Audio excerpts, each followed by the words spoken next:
الحمد لله رب العالمين وصلى الله وسلم وبارك على عبده ورسوله نبينا محمد وعلى آله وصحبه أجمعين. أما بعد، السلام عليكم ورحمة الله وبركاته. وعليكم السلام. رب اشرح لي صدري ويسر لي أمري واحلل عقدة من لساني يفقهوا قولي. Alhamdulillah, kanuna yung atuang pagdayon pagpasalamat kang Allah subhanahu wa ta'ala. Gumikan na siya mga matuang Ginoo nga atuang ginasimba. Ug siya mo ang naghatag sa atuwa o grasya. Ug siya mo ang nagdumala kanato sa atuang mga pangadlaw-adlaw nga mga nabuhi. Ug siya mo ang atuang minapangayon ng tabang o kalampusan dinhi sa dunya lakip na sa pikas kinabuhi. Alhamdulillah, salamat sa grasya ng ihatag ni Allah subhanahu wa ta'ala kanato ang kita nakahimo sa atuang puasa o karon kita nagtipok-tipok karon ato ang matunan kung unsa ang mga kaalam sa Islam na gitudlo sa atuwa ni Propeta Muhammad sallallahu alaihi wasallam. Kay ang Propeta Muhammad nagingon, "May yuridillahu bihi khairan yufaqihu fid din." Kinsa man ang gusto ni Allah kaniyang kaayuhan, ipasabot kaniya ang relihiyong Islam. So kung ikaw gipilit ni Allah subhanahu wa ta'ala nga nagtuon sa iyang relihiyon, nagapasabot na gigusto sa Allah sa imo ang kaayuhan. So kung gustuon sa Allah sa imo ang kaayuhan, kung sa kadakong grasya ang ihatag ni Allah sa imo, Allahu Akbar.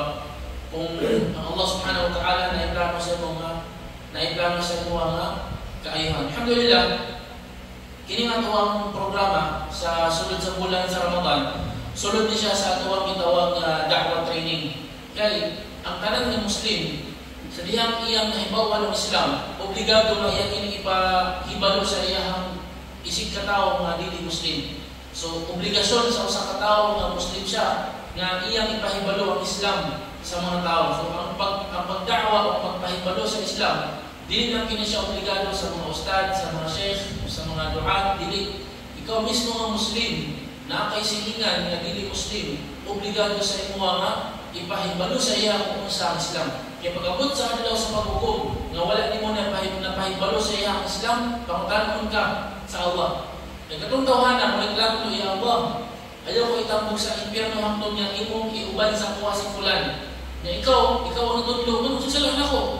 Ya Allah, Muslim siya, nakaibalo siya sa tinuod, apan wala siya nagpahibalo sa kuwa kung ikaw din ang tinuod na Ginoo. I-appeal siya, itambog sa impyerno. So karon nagkaproblema nimo ka. Mo nang isip sa ka Muslim, kailangan jud nga lahat kay abilidad nga itudlo ang Islam sa imong isig katawo. Alhamdulillah, usa sa mga abilidad nga dapat nimong mahibawan mao ang kaalam sa gitawag nga tauhid. Kining tauhid mao kini ang pinaka-importante nga kaalam na kinahanglan niya imo mapahibalo sa mga tao.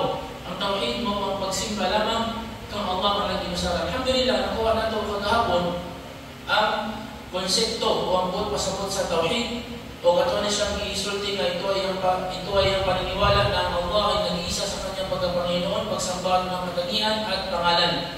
O nakuha po na ito po ang tauhid na siya ay tulo ka klase. Una, tauhid al-rububiyyah, ikaduha tauhid al-uluhiyyah, ikaduha tauhid al-asma' wa sifat. Ug ato po nahatagan ng kahulugan ang unang klase ng tauhid na mao tauhid al-rububiyyah. Ito ay ang paniniwala na ang Allah ay nag-iisa sa paglikha, pagbigay ng biyaya at pangasiwa. So ang tauhid al-rububiyyah ang buot pasabot ni ang Allah nag-inusara lamang sa iyang pagmugna. Siya lang ang nagmugna sa tanan, siya lang ang naghatag og grasya, siya lang ang nagkontrol sa tanan. Ang ikaduha ng klase ng tauhid o tauhid al-uluhiyyah, ito ay paniniwala ng Allah lamang ang may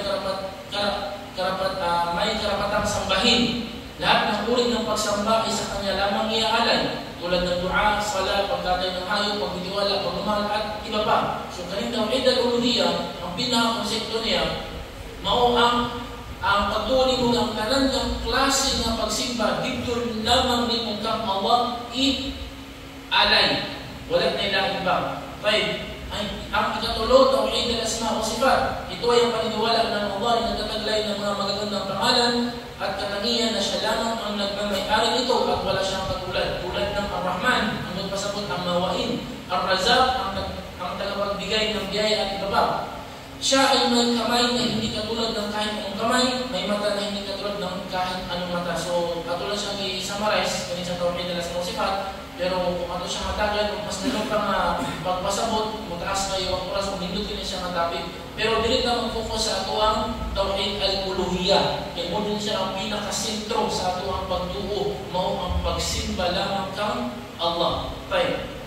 Karong adlaw, karong gabi una, ato ang i-atagan o oras, igayon, kini nga mga ayat sa Quran. Ang Allah subhanahu wa ta'ala naging sa Quran, وَمَا خَلَقْتُ الْجِنَّ وَالْإِنسَ إِلَّا لِيَعْبُدُونَ. At hindi ko nilikha ang jin, inkanto at tao maliban na ako ay kanilang sambahin. Surah Al-Dhariyat, verse 56. 56 ko siya.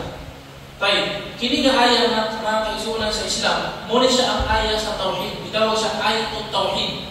Muna siya ang pinakasentro nga aya nga nagatudlo sa tuwa nga ang angay nga simbahon ang Allah subhanahu wa ta'ala lamang. So karon ato ang hatagan og pasabot kini nga aya. Tayo ato ang masahon. Ang mga aral mula sa aya. Una, ang pagiging obligado sa pagsamba kay Allah na nag-iisa sa lahat ng nilalang, ang jin at tao. So kini nga aya, kung inyo makita, kini nga aya, verse sa Quran, nagapasabot niya siya nga obligado sa tanan na simbahon ang Allah. Nga naman, kay siya ang nagmugna sa ato ang kanan. Siya mismo kayon nga, hindi ko nilikha, meaning siya ang nagmugna. So, nagapasabot na siya nga obligado na siya ang ato ang simbahon. Five, karon na ipangutana, ano ang nahistoryani, jin naman o tao? Ngano ang mga hayop, dili pa sila obligado ang simba? Ang mga tanong, dili ba sila obligado ang simba? No.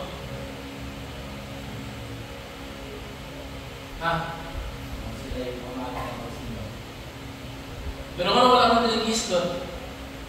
Ano ang nahistoryani nga Allah ngayon, hindi ko nilikha ang jin at tao maliban na naman ako ay kanilang sabay. Ganong jin o tao naman ang gimugna aron simbahon ang Allah. Aywa kay ang tao o jin, sila ang ihatagan sa Allah o kabalingong paghuna-huna nga mupili sa kaayuhan, mupili sa kabayang meaning, gihatagan silang free will ba? Gihatagan silang free will. Sa tanan ng mga gimugna sa Allah subhanahu wa ta'ala, ang inkanto lang kung ang tao, ang gihatagan kung free will. So, bitawag sa Arabic nga, taklif, ahlu taklif. So, katong mga haram at halal, sila lang ang pasok dito. Ang mga hayop, mga mananap, nagasimba sila kang Allah, pero dili na obligado sa ilaha. Ang obligado dyan, nga musimba sa Allah, ang mga inkanto, mga tao. Ang mga verses sa Quran nga gipakanaw ni Allah subhanahu wa ta'ala, bahin sa halal na siya, haram na siya, ayaw na buhata, kini ang mas maayong buhaton, naka-address lang to siya sa mga tao. Wala to siya naka-address sa mga hayop, naka-address sa mga tao o mga jin. Munang panamitan, gibawal sa Allah ang pagkaon sa karni sa baboy. Kinsa man ang gibawalan ato? Ang tao o ang jin.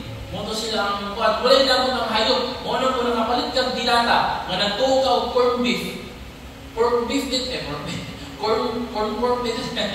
Abi na mo corn beef ko, ano, makupoy mo din o. So, imo na siya ipakaon sa iring. Nain ang nana sa kawana. Ustad, nakapalit kong dilata ba? Nagtuo ko nga beef niya. Pork dito niya. Pwede ba na ko ipakaon na lang sa iring? Ha? Ayaw ko. Kaya ha? Sa ito lang discuss ka ron? Ibudo, ha? Mufti Dipulog. Pwede ra. Ano ba? Aywa, wala sila ilabot sa haram o halal. Ang hayop, wala ilabot sa halal o haram. Dili sila sinutan, dili sila hatagang paraiso, wala sila. Ang tao ng jin, ang hatagan ng reward o hatagan ng silot mo nang sila lang ang apil atong haram o halal. Ang tao o jin lang. O ilabot ang mga hayop. Muna makita niyo mo sa mga hayop, kung imo silang i-breed, dili nakasunod, di ba? Di nakasunod. Na kay manok na laki, manok na bayi, imus na ibrid, kasal mo ba mo? Di na, banat na diha, di mo balik kasal-kasal. Hayop pa na umay, wala man ay labot sa kuwan. Sa haram halal, wala kung may tao nga diretso lang balik kasal-kasal, mura raog. Hayop lang, subhanallah.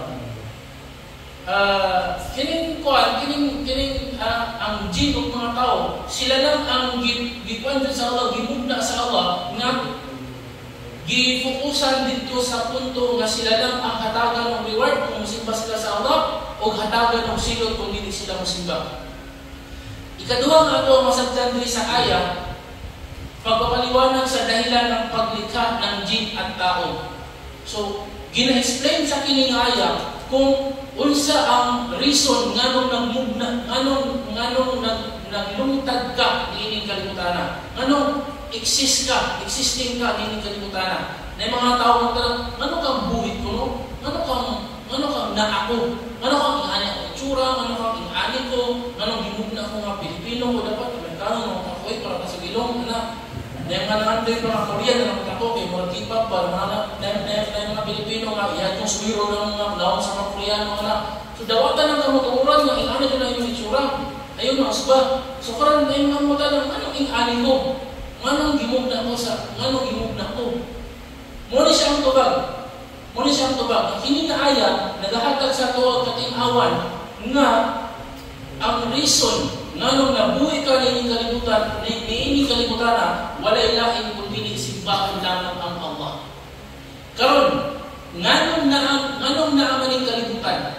Gimugna sa Allah ang kalibutan para mo serbisyo sa imuha. O gimugna ka para mo serbisyo sa Allah. Nakuha na to. Gimugna sa Allah ang dagat para nakibalayan sa mga isda. Nga katulong ng isda mo ito yung kaunon. Gimugna sa Allah ang yuta para nakaipuyanan sa mga hayop, mga baka, mga kanding, mga kabaw, mga kaminyo. Gipatupo ang sagbot aron na sila masibsib aron nakay kaunon. Gimugna sa Allah mga klase nga matang sa putas aron nakay makaon morya ko ng mga kutan. Kining tanan nga gimugna sa kalibutan, gihimog ni siya sa Allah ang adlaw ang bulan para mo serbisyo sa tao o sa jin sa ikanto. Nganong kailangan serbisyohan ang tao o jin? Ano naman? Putput. Aron mahimo nila ang ilang obligasyon. Aron kita wala sa lain rason, ya Allah, gimugna minimo para simbahon ka pero dili mi makasimba sa iyo kay wala mi kaon. Gimugna sa Allah ang makaon nimo sa palibot para wala kay rason. Karon ang problema na ay mga tao nga imbis nga gimugna siya na para serbisyuhan ng Allah, ang nahitabo dito noon siya nag-focus sa kalibutan ng butang. Nga wala ito gimugna siya para magpakalipay din sa kalibutan.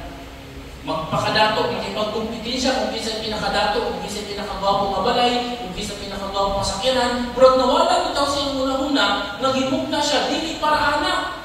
Wala kang gimugna para magpagwapo, wala kang gimugna para magpadato, wala kang gimugna anak. Gimugna ka para simbahan ang Allah. Kining gibatas sa Allah nga mag-asawa ka, magkaanak ka, magkatrabaho ka, kailangan na siya aron mabuhi ka kay kailangan imong simbahon ang Allah subhanahu wa ta'ala. Aron hapsay ang imong pagsimbah sa Allah. Muna ngayon ang mga ulama nga la taj'al nafsaka mashghulan bima khuliqa laka wa tanshaghilu amman khuliqta lahu.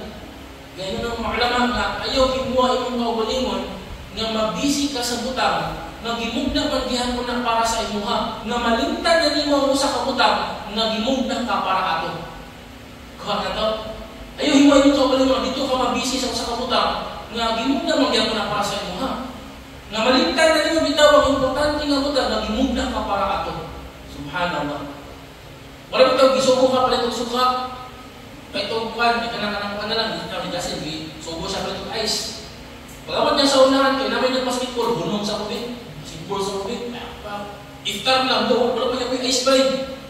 Nabisi siya sa pag-basketball nga, dito mawang niya hang tumungan nung nigawas siya. Nigawas siya, aron mapalit kong ice.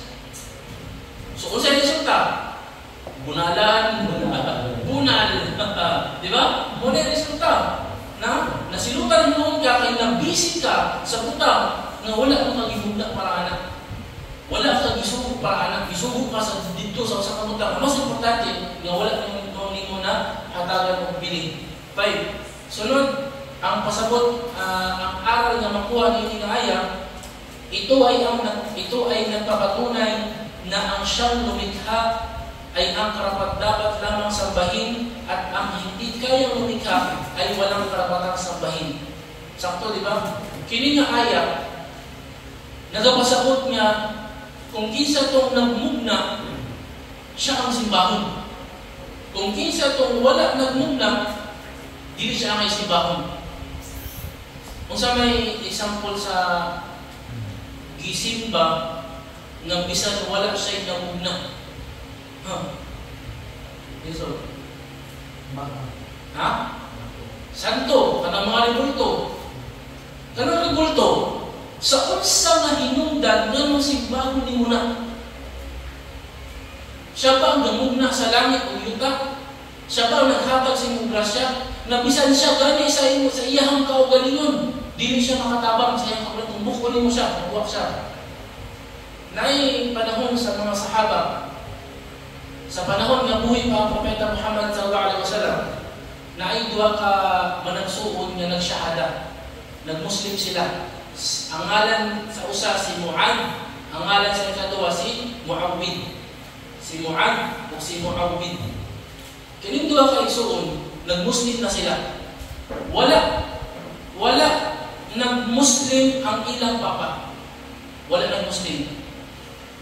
Kay ang papa nila na ay rebulto nga kaugalingon sa iyang balay, na siya lang nagsimba. Sa tanan ng mga tao, siya lang ang nagsimba itong rebulto. Katong rebulto, hinimo niya. Sumoto iyang pinatuhuan na Ginoo jud. So kaning duha ka man nagsuon, gusto nila ba nga madakwa ng ilang papa, gusto nila nga magsyahada ng ilang papa nila, pero gahit kayo istoryahon. Kay agi sa devoted kisa sa katong rebulto. So ang himo sa duha ka igsuon, pagkagabi, ikuha nila itong rebulto o gilabay nila sa basurahan.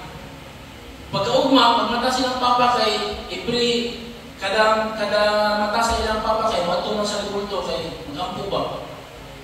Wala mo rebulto, asa man daw? Ipangita niya ang rebulto. Nakita niya nasa basurahan. Kinsang nagpapalan ikuha niya kay nalimaho na ba? Iyang ikuan, iyang ibalik, iyang pahumutan. So simba na po siya. Niya nakita sa iyang duha anak, nagibalik ni Papa ang ibulto ba? Doon niya na po ang gabi.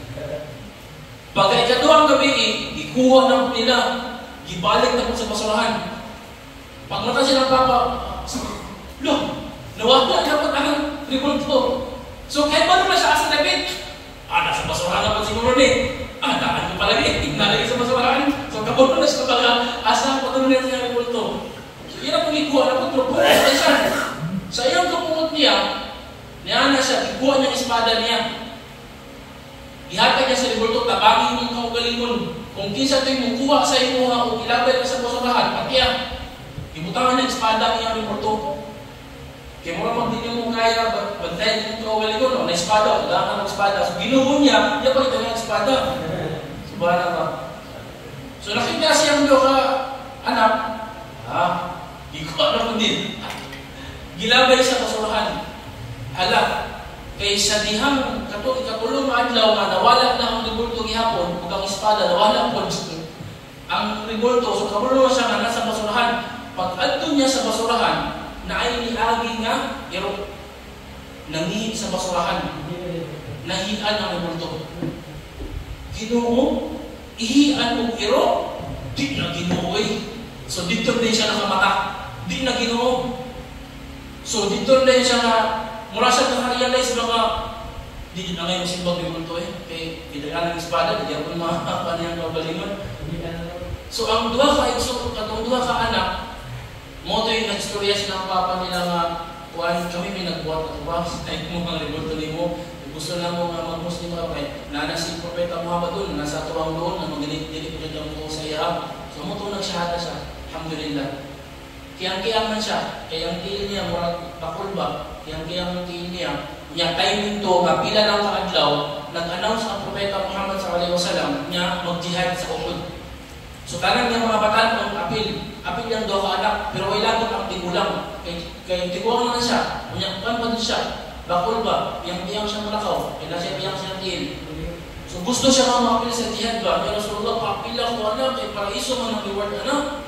So sa kusog ikaw siyang iman niya, ningon na Rasulullah, nataway mo tilo, di mo kapili sa jihad, kaya ang tiil mo, hindi ka kalakaw, kaya nakay piyang. Hindi ko siya, ya Rasulullah, gusto na mo kini ako ang piyang, akong itulog sa paraiso. Allahu Akbar. Gusto na mo akong piyang, tubuti ko sa jihad, kaya gusto na akong piyang, akong itulog sa paraiso. So gitubutan siya, nasahid siya. Dito sa katong sa alhamdulillah, siya nakasulod sa paraiso. Ang ngalan niya si Amr bin Jumuh. Ang iyang ngalan, si Amr bin Jumuh. So dagan kayo mga kwento sa mga sahaba bitaw na na-realize nila nga kanang ribulto, din na Ginoo jud.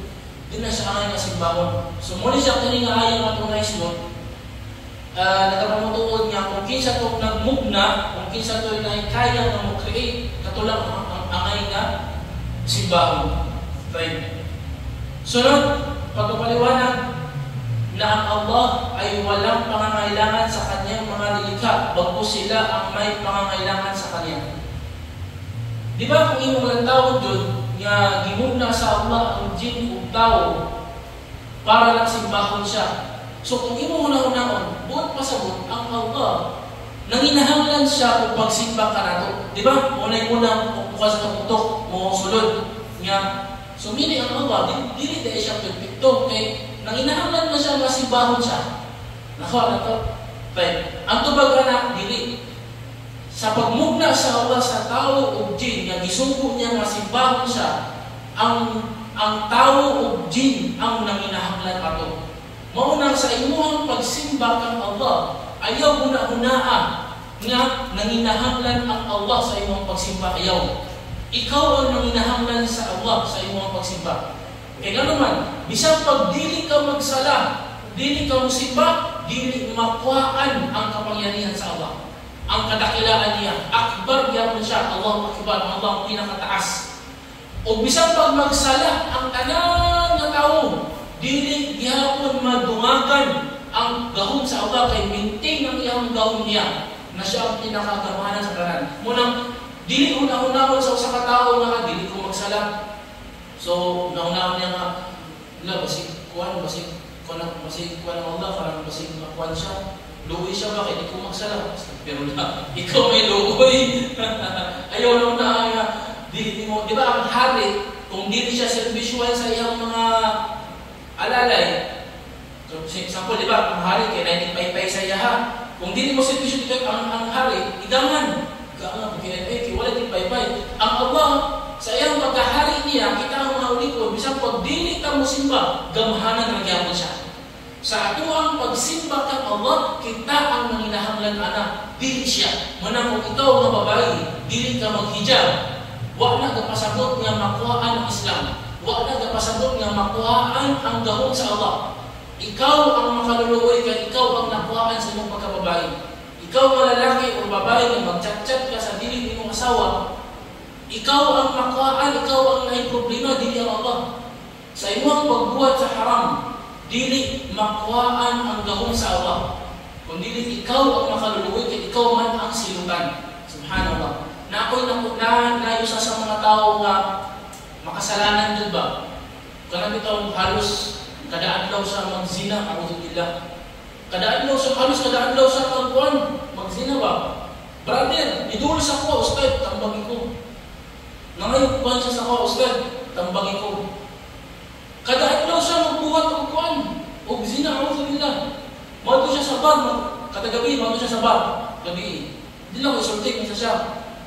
Tapos, mura ba ito, gusto niya magbalik loob ba kay Ramadan na ito? Doon siya sa kuha, Ustad, tambagin ko sa ibuhat na ako. Alhamdulillah, naka-advise na sa iya ha, o siya, nag-inon, siya, sakto na doon, Ustad niya, gibuhat sa Allah ang impyerno. Sa tinuod lang, ana siya sa kuwang pagbuhat sa mga sala. Yang kung di siya ba? Muinom siya, muinom. Muslim, auzubillah. Ana siya sa kuwang pagbuhat sa mga sala. Ana siya. Ako mo dyan maubali mong kagustuhan dyan. O kahit wala mo dyan mabawal na. Pero agis ako ang pagkapasaway lang ba? Sa tinuod lang, sakto ra, magibuhat sa Allah ang impyerno. Para pareho na ako ng mga tao, ng mga pasaway, naadyo'y butanganan sa pikas kinabuhi. Munang sakto ra, na naadyo'y impyerno. Subhanallah. Pero ano ko siya, ang pagdili kauban nila, nga itambok sa impyerno, napay chance na siya karong Ramadan, magbalik-loob ka, magtawba ka, likay ang tanan ni mga binuhatan. So, ang aral ito nga makuha dito na nga, kato mismong tao nga nakabuhat og sala, niangkon jud siya na sakto ra jud nga nay impyerno. Kay dapat ra jud silutan sa impyerno ang tao nga makasasala. Kumbaga, wala siya katungod nga kaluyan ba? Agi sa iyang pagkasalbahis di kayo sa matanan. Subhanallah. Siya mismo ang nisulti anak. Tinuod jud ay ustad, tinuod jud ay anak sa kuha. Na sakto ra po din na impyerno. Kay ang tao nga makabuhat og sala, iya man ang kaugali mong kamput-unggot nga mabuhat og sala. Dili kay mandamay pa siya sa lahing tao, biyon pa siya, kadar man ni sa Allah nga makabuhat. Iya, gamiton pa nimo kadar. Ikaw jud sa imong kaugali mong kamput-un. Mo nang angay ko ka nga silutan. Subhanallah. Sumunang sa ato ang pagsimba kang Allah, wala siya nang hinahanglan kundi kita ang hinahanglan sa iya. Naam. Sunod, kini nga aya pagpapatunay na ang mga kilos ng Allah ay mayroong dahilan. So tanan yung mga lihok sa Allah na adyo hinungdan. Para ani karon nga gibugna sa Allah ang tao jin, dili lang sa walay pulos ng utang kundi na itumong para simbahon ang Allah Subhanahu wa Ta'ala. Dapat oras mo, hindi ba? Dahil hindi ba? Sunod na ayat, ang Allah Subhanahu wa Ta'ala nag-ingon sa Quran, وَلَقَدْ بَعَثْنَا فِي كُلِّ أُمَّةٍ رَسُولًا أَنْ يَعْبُدُوا اللَّهَ وَاجْتَنِبُوا الطَّاغُوتَ. Katotohanan kami ay nagpadala sa bawat sangkatauhan ng isang sugo upang ipahayag sa mga tao na sambahin ninyo ang Allah at itakwil ang pagsamba sa mga takot, mga huwad na Diyos-Diyos. Ang aral na makuha dari sa ayat, ang dahilan ng pagpapadala ng mga sugo ay upang ipalaganap ang tauhid at itakwil ang shirk. Sumunod siya ang pinaka-reason nganong ipadala sa Allah ang mga sugo, mga propeta, para lang sa usa ka misyon nga idakwa sa mga tao ang tauhid. Ang tauhid, kung nakuha ang pagsimba lamang ng Allah, kung isalit ko ay ang shirk, ang pagsimba sa mga Diyos-Diyos. 5. Sunod, ito ay nagpapatunay na ang relihiyon ng lahat ng mga propeta ay iisa. Ang dalisay na pagsamba lamang kay Allah, kahit pa magkakaiba ang kanilang mga batas. Tanan nga mga propeta, usa lang ang ilang relihiyon, mao ang pagsimba kang Allah. Sumo na siya ang Islam. Kang Adan, Noah, Abraham, Moises, David, Solomon, pareho lang nga ang ilahang relihiyon usara. Pero lahi-lahi ang ilahang batas. Kuha na to. Islam lang ang ilang relihiyon. Wala lahi relihiyon pa. Kaso lang lahi-lahi ang ilang batas. Nainamutahan na sa kuha bahin sa pagpuasa. Di ba ang tuwang pagpuasa, 30 kablaw lang, di ba? Sa panahon ni Jesus, ni Isa a.s., ang pagpuasa niya, pila kadlaw? 40. So, katong tanan dito sa kuha. Ustad, kana bang pasabot nimo, ay kana bang gisulti nimo nga ang pagpuasa nga sakto nga gitudlo ni Propeta Muhammad 30 ka adlaw, nagapasabot ba na nga sayop ang gihimo ni Jesus nga pagpuasa kaniadto kay 40 ka adlaw? Pastor mo dito siya, pastor ba? Pastor. Nagbalik Islam. Pero medyo kuwan pa siya punang pasagkalap sa Islam. So, namutana siya sa kuha, ano siya? Nagapasabot ba nga sayop ang relihiyon ni Jesus? Sayop ang niyang binuhatan kaniadto kang Moises pod na nilapas kung 30 ka adlaw, 40 ka adlaw. Naitumong niyang pangutana, di ba? Sabot sa pangutana. Di ba nga ito ang puwasa, 30 kaadlaw man. 30 days. Sa panahon sa mga naunang mga propeta, 40. So nagapasabot ba na nga sayop sila? Kaya dapat 30 dyan. Ang 40 man sila. Sobra man. Sayop ba sila? Ha? Nakuha mo ang pangtara, sabdan. Ang tubag mo ni karon. Ang tubag na ko saya, anak ko saya ha, para masabdan mo, ang tanan ng mga propeta, usa lang ang ilang relihiyon, mao ang Islam. Tanan sila nagkahiusa nga si Allah lang ang simbahon. Tanan sila nagkahiusa nga isalikoy ang pagsimba sa mga rebulto sa mga santo. Tanan ng mga propeta, Abraham, Moises, David, Solomon, Jesus, Moises, tanan. Pero lahi-lahi ang ilahang batas. Ang ilang pamaagi sa pag-implement sa Islam, lahi-lahi. Sa panahon ni Jesus, 40 kaadlaw silang magpuasa. Sa panahon ni Propeta Muhammad, kita 30 lang kaadlaw. Sa panahon ni David alayhisalam, ni Dawud, nga Prophet Dawud, David alayhisalam, pwede hindi mo asawahon ang duha ka igsuon niya dungan. Babae, duha ka igsuon, asawahon niya dungan, pwede. Pero sa panahon ni Propeta Muhammad, di pwede. Asawa ni Musa, di mo pwede asawa niya igsuon. Karon sa panahon ni Propeta Yusuf alayhisalam, pwede kang magpasalamat nga magsujud ka. Salamat, magsujud ka. Isip nga pagrespeto sa iya, di ba? Gihi mo sa mga Japanese magsujud. Sa panahon ni Propeta Yusuf, pwede na siya. Pero karon sa panahon ni Propeta Muhammad sallallahu dili na pwede. So meaning, lahi-lahi ang ilahang balaod, pero nagkahiusa tanan na ang mga lang ang nasimbahon. Ang pangtana, Ustad, anong lahi-lahi nilang balaod? Ang tubag, kay lahi-lahi ang sitwasyon sa mga tao sa matag panahon. Diba? Klaro kayo, alhamdulillah. Tayo, saan tayo karon? Ang sunod, ang mensahe ay sumaklaw sa lahat ng tao at ang patunay ay naiharap na sa kanila. Kini nga aya nato naisgot sa Quran, sa Surah An-Nahl, verse 36, nagpasabot ni siya nga ang mensahe sa Islam ay nisakop na sa tanan ng mga tao. Nikailap na ba? Wala na rason pa nga ang tao nga dili siya mag-Muslim. Kumbaga, tanan ng mga tao naabtan na sa Islam. Isa pag nagpuyo ka sa bukid, kaya balo ka nga na Muslim, na Islam. So, dili na rason pa nga, inikabot sa alas maghukom, nga simutan ka sa Allah, ya Allah, wala mo ko'y nagsangyaw sa kuha sa Islam, o nang masimutan ko, dili. Kaya ng tao na abtan sa mensahe sa Islam. Gawa siguro ito mga nagpuyo sa Islam na wala internet. Pwede nga wala sila kay balo nga na Islam, so pwede pa sila na sa tsansa. Okay. Sunod, ang pagkadakila ng kalagayan ng tauhid na kung saan ito ay obligado sa lahat ng sangkatauhan.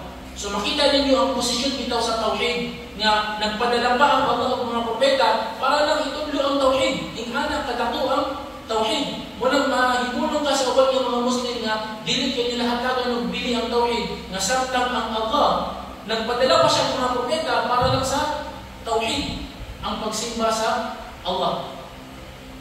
Right. Sunod, ang paniniwala ng Allah ang Diyos ay hindi sapat. Sapagkat kailangan na may kasamang pagtakwil sa mga huwad na Diyos. Kining last nga aral na tuwang makuha, nindot kini siya mga masabta na ito. Kanina itong pagtuon mo nga Allah ang Ginoo, dili mo na siya sapat yun nga Muslim na ka. Dili na siya igo nga matawag ka ng Muslim. Kailangan, sa kulan nimo pagsalikway sa tanan ng mga giilang nga Ginoo sa mga tao nga dito sila tinud ng Ginoo. Dahil mga tao na mayroon nga, ang Allah ang Ginoo. Si Jesus po. Si Maria, abil po siya. Muslim ba na? Muslim ko, kay nagtuko ang Allah. Dili po pasabot na nagtuka ang Allah, Muslim na ka. Kailangan na suluhon nimo ang pagtuo sa iyaha. Isalikway nimo ang pagsimba, ang pagtuo sa uban. Muna siya ang sakto nga pagtuo. Muna yung matawag ng Muslim. Muna siya ang la ilaha illallah at unakuha sunod insyaAllah. La ilaha illallah. Walay angay nga simbahon gawas lamang kang Allah. Tanan nga ginasimba sa mga mga tao, isalikoy nimo ang ipabilin nimo ang awalang mauna ang tinuod nga Muslim. Kaya bisan pa kung tuo ka nga sa Allah ang Ginoo, pero nagtuya mo nga si Jesus ang Ginoo, anak sa Ginoo, impas ka diyan, na mo na magbalik Islam ba? Balik Islam ka bro? Naam. O balik Islam ko. Kisay mo Ginoo, ang Allah. Si Jesus, isa siya para sa imuha. Anak sa Ginoo.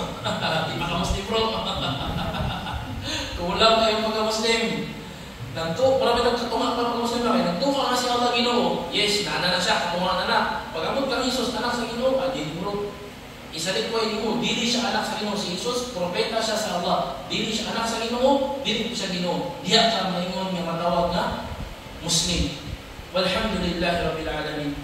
Alhamdulillah sa ating padayon ugma inshallah matuwang pagtuon bahin sa tauhid. Kung importante kini siya nung kini nga kaalam nga masabtan sa mata usa kanato nga mga Muslim, labi na kita mga balik Islam nga atuang pamilya, mga silingan, mga dito mga Muslim, kini ang atuang itudlo sa ilaha aron mas masabtan nila ang ilang Islam.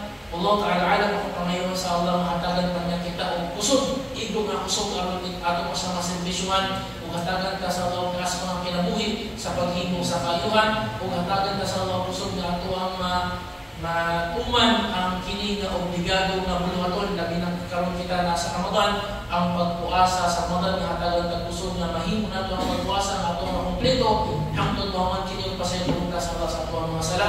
Allahumma amin. ربنا آتنا في الدنيا حسنة وفي الآخرة حسنة وقنا عذاب النار وصل اللهم على نبينا محمد وعلى آله وصحبه أجمعين وآخر دعوانا أن الحمد لله رب العالمين والسلام عليكم ورحمة الله وبركاته.